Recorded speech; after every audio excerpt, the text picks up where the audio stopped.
All right, welcome in. We have championship week in front of us now. Sunday, two big games to get to. Jock Market edition here of the NFL Strategy Show. You know, people are jacked up. Nobody more jacked up to be jock marketed up than Eric Lindquist. He's in the house here. Tyler is producing. And you all out there hanging with us because you want to know exactly what to do and how to approach this slate here on Sunday on Jock Market. Attack it, not only pre-IPO as we have our projections up there free on Awesemo, but also once the game begins, and that's why Lindquist is here in the house. And also because we love Eric. That's a big reason why you're here. Yeah, thank you. I mean, I like to be liked. Who doesn't? I guess there's some people I said love. Hold on a second now. I said love, and you already back it up to like. Yeah, I'm needy. See? Let's be serious. I'm needy. Unbelievable. Also, shout out Awesemo sweatshirt. This came in the mail this morning. I got the sweatshirt. I got a hat. Lofty just hooking us up here. I mean, look how fresh this thing is. Hold on a second. How is it that I think maybe 12 miles, like max 12 miles door to door from Lofty's house? He got us the same stuff. So I can't wait because I'm going to wear the hell out of this gear. I'm going to wear the hoodie and hat on TV locally here in Philly until they tell me I can't. How is it that you are 3,000 plus miles away and your stuff came before mine? I don't know. I'm cool. Okay. Preferential treatment, first class delivery. No, I have no idea. It just happened. I'm just sure it's randomly. in your contract. You negotiated this. Whenever there's gear being sent, Lindquist has the right of first refusal. All right, man.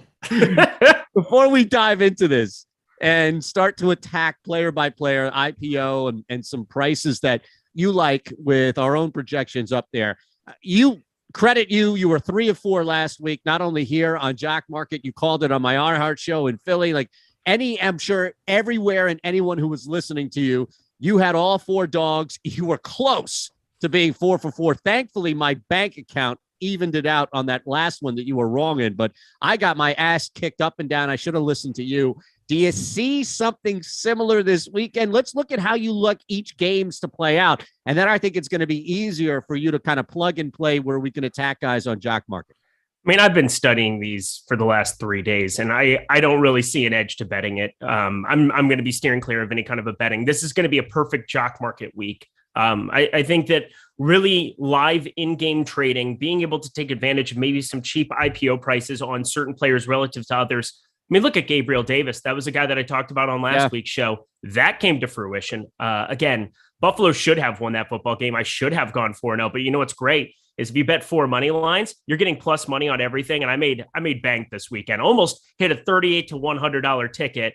Had they finished that out, but I hedged a little bit. I put a nice little penny on KC on the other side. So just on the money line, had a little bit of a hedge there, but not nearly as much as it would have been 38 to 1 there. But I'm focused on Jock Market. I'm focused on DFS. I think that this is going to be a glorious weekend to still be contrarian in that department. But in terms of finding live betting lines, there's just nothing that I see for value this week.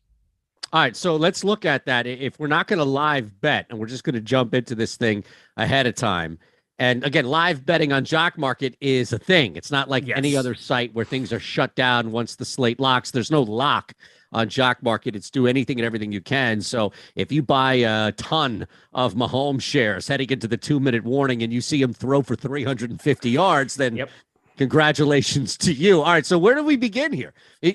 We're down to 2 games. It's easier for me in a larger slate to pinpoint a couple of guys here, but this is your world, man. You begin. You take us down the path that you want to travel. So we have 2 games. We have 4 teams. We're going to be breaking this down. Last week, my favorite was Matt Stafford to Cooper Kupp, and I said I wanted to be over the field on both of those guys specifically. Of course, the late night hammer was like a late night machete. It was a little bit more severe than a hammer. It was incredible to watch.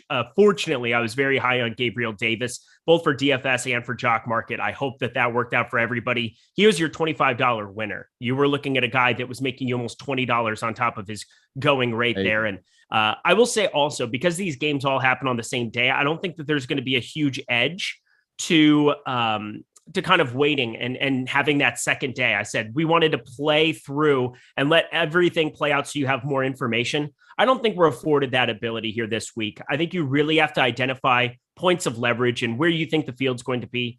Patrick Mahomes, I'm just not willing to invest in like an $18, $19 guy unless you have a massive bankroll over on Jock Market. It's hard to get like 9, 10 shares of that guy and really find the ceiling of $25. I think he's your most likely guy next to Cooper Kupp, 1, 2. But they're both in our projections going at 1783 and 1703 respectively there. That's just a little bit too expensive to go for the $25 spot. What I'm really looking to do is identify a game script where I think both of these teams just don't shoot out as much as we would expect.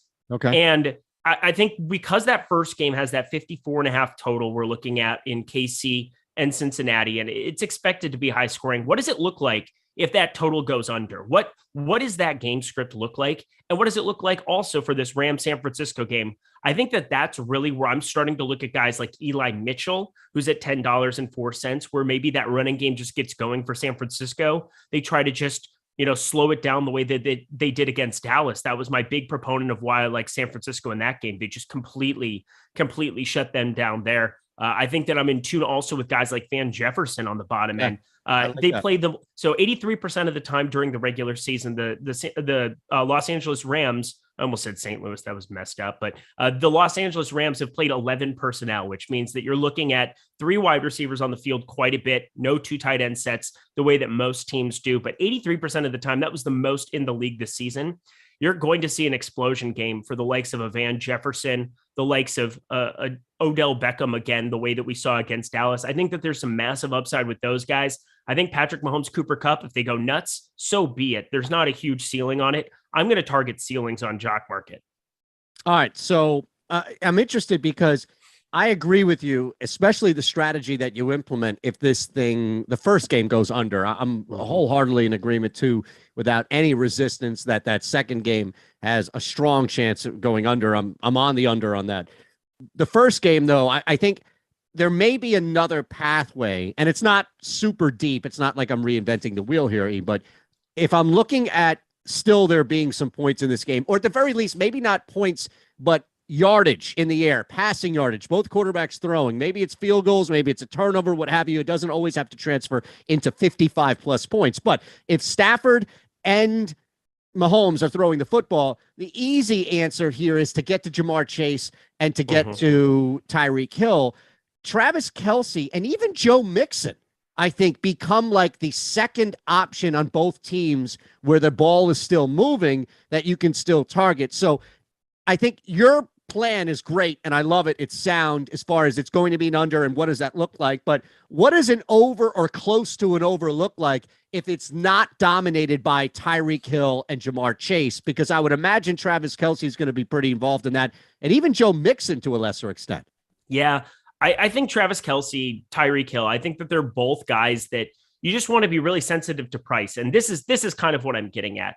We have a fair value of 1183 on a guy like Travis Kelce. We have a guy at Van Jefferson at $9.04. Now, those are their fair values. They're within $3 of each other. They will not be within $3 of each other in the pregame IPO phase. I can promise you that. They're going to have a larger discrepancy. I think Travis Kelce is going to go for more expensive. I think you're going to have a guy like Van Jefferson go less expensive. So I think that all of those guys in a game that shoots out, I think all 3 of those Kansas City guys, Patrick Mahomes, Tyreek Hill, and Travis Kelce, are viable. Byron Pringle, I talked a lot about on this show also last week, where he's a solid wide receiver too, put up a very respectable game. You basically were profiting on him, no doubt about it, at his pregame IPO price. So Byron Pringle at 876, that's another guy you can get involved into the fray. But again, Van Jefferson is a wide receiver 3, less production than a guy like Higbee. Cam Akers got a lot of carries here. I don't think he sees 24 carries in this spot. Otherwise that could end up being a problem. Yeah. But I'm looking at some of these ancillary wide receiver values and some of these guys that really could shoot out in a way where it takes one big play. And Van Jefferson is a home run hitter in the same way, not in the same way that Jamar Chase is, because there's more consistency there with Chase. Definitely more of an explosive talent, but Van Jefferson is very, very good at football. It just so happens that he has Cooper Kupp and Odell Beckham, 2 extremely talented wide receivers alongside him here. It's going to be a big play, and he gets it done that kind of direction. that's why I'm thinking if he goes for less than that $9, which is what I'm expecting, I like going to him, even though we look at guys like Kelsey, Mahomes, and Hill. Like if they go $25, $20, and $18 in that kind of a right, you still have a huge ceiling for a Van Jefferson to finish 4th, 5th, 6th, 7th, and still be profiting. You don't have that on Mahomes, Hill, and Kelsey. Do you have that with Odell and Jerick McKinnon? So interesting. Like Jerick McKinnon is a big question mark. So CEH got mixed in. He played 30% of the snaps here. And, I think in a positive game script, let's not forget Kansas City was behind pretty much that entire game at some point in time. They were in come from behind mode all the way until like the 2-minute warning. And Jerick McKinnon saw us, I think, some extra workload as a result. People want to talk about quote unquote explosive for guys like him and Cam Akers. And, I think Cam Akers is kind of a made man there with sure. Sean McVay. So like, at least I can see some security in his workload. He fumbled twice, 2 very costly fumbles. And, I don't know what the other side of that looks like. Obviously he was still on the field to close out that game, but I'm looking at getting away from a guy like Cam Akers. I said I'm just going to kind of be in trouble with that. I think I'm also looking at getting away from Jerick McKinnon. 994. I think people are just assuming he's going to be the automatic guy who gets the most work. I'm not sold on that. I think CEH is, this is his first game back in a couple of weeks. I think he's going to start seeing more carries. I think in a positive game script, which they are touchdown favorites at home, I think CEH gets the bulk of the carries. So I'm more inclined to go to in the pregame IPO phase in undervalued CEH, where, maybe he doesn't get all the goal line work. They've shown that they want to use McKinnon in some of these sets coming out of the backfield and catching passes, but CEH, if they're on the 1 or 2 yard line, I got to be thinking CEH is going to be in there first and goal in those kind of situations. So I like him as a better value than what Jerick McKinnon would be, even though Jerick McKinnon probably the guy with more upside. Well, especially in the passing game, because we saw that even with Edwards-Helaire mixed into that. Mahomes was definitely aware, if not hitting McKinnon there. So maybe that's where McKinnon's value has a little bit more in this conversation as opposed to it just being that. Because I'm with you. I don't anticipate McKinnon to out-carry Clyde Edwards-Helaire, but I also don't want to rely on the running game here for the Chiefs, because even being up by 7 or 10 or 14 points doesn't immediately mean that Andy Reid turns to the running game to run some clock out. These dudes would throw up by 30. So that's kind of where I was looking at with McKinnon, Eric, was, I don't anticipate him to out carry or even be close to the carries, but 3-4 receptions for 40 yards, which is, a ceiling. I get that. That may mitigate the loss that you don't get from the carries. But then we go back to the goal line, which you laid out, where it's all moot if Edwards-Helaire has, 2 touchdowns or 3 carries on the goal line and McKinnon isn't even on the field. Yeah, I really have nothing else to add. I mean, okay. I think, you're spot on with that. I mean, it's just simply identifying what you expect that game flow to be here. And Jerick McKinnon, I think, again, I'm not going to say that he doesn't have the most upside. He absolutely does here, I think, in this spot. But CEH, undervalued. A touchdown is going to be very valuable here. But as you're saying, like PPR, that's going to be something on Jock Market that's really going to also help Jerick McKinnon's floor.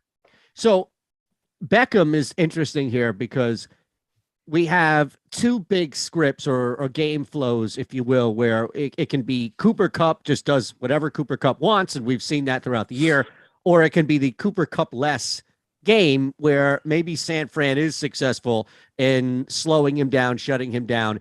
I feel like either way, and look, Van Jefferson is a hell of a play because of the value that you laid out and what we can get back with it. So I'm not saying either or here with Van versus ODB, but what I think is interesting with Beckham is that he may be the lone guy on the field that no matter what's happening with Cooper Kupp, he can still have a pretty big impact on this game, including scoring a touchdown. Yeah, I think that Odell definitely makes some sense. The Kupp runneth over. I mean, this guy is unbelievable. I don't think you can necessarily shut him down. I mean, he had a floor game with a 61 yards and a touchdown, still put up 17.1 on Jock Market the other day in that first wild card weekend. Now you're seeing the kind of upside that can exist. 183 and a touchdown. That's more of the wheelhouse. I mean, we're going to see a lot of targets going his way. I do think San Francisco tries to slow this game down quite a bit.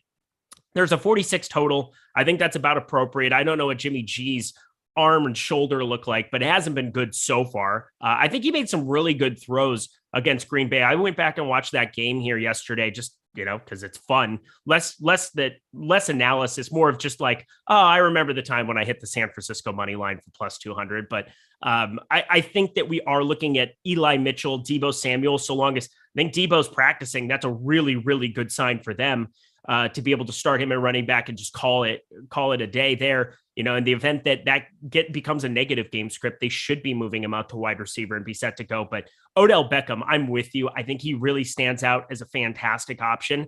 I'm just worried that name recognition is going to boost him up a little bit on Jock Market. We've seen more upside from him. We have Van Jefferson literally 46 cents behind Odell. I'm just trying to predict what I expect the prices to be. I don't know yet. We won't know until, noon out here on the West Coast before that first game on Sunday. And I just expect Van Jefferson to be more than 50 cents apart from Odell Beckham. So if I'm assuming Odell's going to go for $10, I'm going to be shying away. And I'm expecting Van Jefferson to come in well below that $9 number. That's why I'm assuming he's going to be one of my favorite fair values to get on this slate. All right. So in the vein of Van, if you will, we have a couple of guys that we may be able to target here that are not going to be either household names or a rush for the public to attack from the IPO. Byron Pringle has a touchdown in 3 straight Chiefs home games, and Jawan Jennings could sneak out there and have 4 touchdowns like Gabriel Davis. And you would be like, see, I told you on the Jock Market Strategy Show on Thursday. So let's look at these two guys, because I think from a betting standpoint, absolutely, I love the idea of targeting Pringle and even Jennings to a lesser extent because of all of the focus on the household names for the Niners. So let's look at these two guys if you can, Eric. So here we go. Jawan Jennings. This is my big San Francisco take. So I like Eli Mitchell regardless of Trent Williams' status. In the event that you do not have Trent Williams, the best tackle in football, period, end of story, not debatable. I think he's going to do everything to suit up, but I'm paying very, very close attention to this news. He is PFF's #1 graded player, period. Best player in football, Trent Williams. If he is not in there at left tackle, there's going to be no time for Jimmy Garoppolo. They have tried to makeshift and make it work in spots where Trent Williams was missing snaps. We saw how ineffective they were. It was 0 degrees in Lambeau. I don't want to go completely nuts, but even against the Cowboys, we saw some issues. Jawan Jennings was a really great third down safety valve for Jimmy Garoppolo throughout that Cowboys game. Less so, nobody was really a safety valve or could hold on to the freaking football in Green Bay. So it's tough to look at that. But what I just think Trent Williams' status is probably the biggest question mark we have from an injury perspective for the entire weekend. I know Whitworth is also questionable, another great tackle from the Rams on the other side, but they've been able to kind of do more with less. If you're missing Trent Williams, I think Eli Mitchell, obviously a slight downgrade because, obviously he's going to get the carries regardless. You're going to be running it to the right side a bunch, but like Trent Williams, he matters so much to give Jimmy Garoppolo time. He's the most important player to this 49ers offense, including Samuel, including whomever else you want to bring up there. If he is out or if he is limited in any capacity, it's going to be hard for me to want to go to anything outside of George Kittle. That's going to be kind of the quick out and out passing routes. You look at the route tree on Next Gen Stats over on NFL.com. One of my favorite things to do just to get an idea of some of these route trees that we're getting for certain players. And George Kittle, I think, is kind of immune to the game script, immune to that situation. But Jawan Jennings and specifically Brandon Ayuk, they are massively, massively hurt by the absence of a Trent Williams, where there just won't be as much time for Jimmy Garoppolo back there. So hit that thumbs up button, please, if you haven't already. We have this promo code. It's awesome. Awesemo is the code, and we'll match your first deposit up to $50. You can get right in and use our free projections on site on Awesemo. So it's all connected here. It's all working together. And the end result, of course, is that you make some money. Quarterbacks, you mentioned Mahomes a little bit in the start, and let's start at the bottom. Jimmy Blue Shoes. I don't know if that's what they call him there in the locker room. Jimmy Blue Shoes Garoppolo. I actually got a pair of my own that I'm going to wear. Let's see those beauties. These are Jimmy Garoppolo's. These are sponsored shoes. They actually have remember the old signature they used to get on the old school kicks, or the mitt? Your mitt would have a signature, right? Whoever your favorite baseball, Paul Molitor or somebody for you, I'm sure. Right? Hey, Paul Molitor, let's go. Except for he was a terrible manager for us, but still. Well, yeah, you're a little younger than me, so that's what you would refer to. But the Jimmy Garoppolo Blue Shoes Special, not to be confused with the Kmart Blue Light Special. Are you rolling with Garoppolo? No. George Brett, that would be another great if we wanted to fire up some blue shoes. Little lunatic-y, but I'm still here for it. We could do a baseball jock market show hopefully in 2 months. My God, let's keep those fingers crossed. But let's do it. Jimmy Garoppolo is just going to be a pass for me altogether. You might be able to live get some shares. A quarterback is never a bad deal, but it matters so much that he has a clean pocket. 102 passer rating with a clean pocket, 74.8 under pressure. It's lowest out of the 4 quarterbacks remaining. Not that that should be surprising when the grouping is Matt Stafford, Patrick Mahomes, and Joe Burrow, who have been very serviceable this season. And Garoppolo, serviceable at times, but he needs that time in the pocket. Another reason to be paying attention to Williams' status. Poppy Rax, I didn't even see that you brought that up in the chat, but appreciate you interacting and chatting a little bit here with us. But I can't really go to it. Looking at our projections page, I think that a guy like Jimmy G, 1169, he might come in cheaper than that. You might be able to snag a share or two, but I'm not looking at making him any kind of a premium investment in DFS, in jock market, or in anything. It would really take, at least we're going from Lambeau, where it's 0 degrees, wind chill, and just a joke out there, to a stadium, to Los Angeles. Going to be nice, just throwing it out there. So Jimmy G, I think maybe more serviceable than we've seen, but so hard for me to envision him having a 3 touchdown game to really express the upside you would need for him to get there in jock market. He's definitely not adding anything with his legs, outside of a QB sneak touchdown, which just seems so unlikely when you have the likes of Debo and Eli Mitchell, Travis Kelce, who might be a guy that, not that they're going to hand it off to him, but somebody that might get some kind of trickeration. I just don't see it here. All right. Anybody you want to hit on our way out? Clean the board, my friend. All right. So I think CEH is definitely the lowest value guy.